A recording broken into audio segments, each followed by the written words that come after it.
আজকে সকালটা শুরু হয়েছে বেশ অন্যরকম ভাবে। এত সকালে তো সেরম কোনোদিন ওঠাই হয় না। তবুও আজকে উঠে আমি রেডি হয়ে চলে এসেছি মন্দিরে। সারাদিন লোকের এত ভিড় থাকায় আমি গুন্ডিচা মন্দিরের একটাও ভিডিও ঠিক করে নিতে পারিনি। তাই আজকে সকালে ফাঁকার মধ্যে মন ভরে ভিডিও তুলেছি। তারপরে তো দেখলাম ভগবানের মঙ্গল আরতি।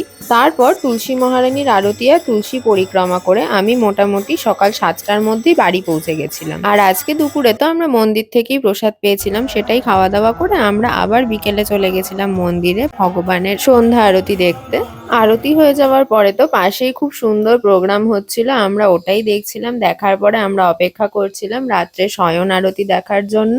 আমার না ভগবানের রাত্রেবেলা শয়ন আরতিটাই দেখতে সবচেয়ে বেশি সুন্দর লাগে, জানি না কেন। আসলে কি বলতো, এক একটা আরতির না এক এক রকম নিজস্বত্ব আছে, সবগুলোই নিজের মধ্যে সুন্দর। তবে আমার জানি না কেন এটা একটু বেশি ভালো লাগে, আরতি করার স্টাইলটা সবকিছু মিলিয়ে না ভীষণ সুন্দর লাগে দেখতে। আর ভগবানের রাত্রের পোশাকটা না আমার সবচেয়ে বেশি ভালো লাগে দেখতে। এত সুন্দর গ্র্যান্ড ভাবে সাজানো হয় ভগবানকে, দেখে মনে হয় যেন চোখ জুড়িয়ে যায়। আমি এখন প্রতিদিন প্রায় ভগবানের রাত্রের আরতিটা লাইভ করছি আমার ইউটিউব চ্যানেলে। তোমরা যারা যারা ভগবানকে গিয়ে দর্শন করতে পারছো না তারা অবশ্যই আমার ইউটিউব চ্যানেলে দেখো। ব্যাস, তারপর আরতি দেখে আইসক্রিম খেতে খেতে বাড়িতে ফিরে ভগবানের ভোগকে আমরা দিনটা শেষ করলাম। হরে কৃষ্ণা।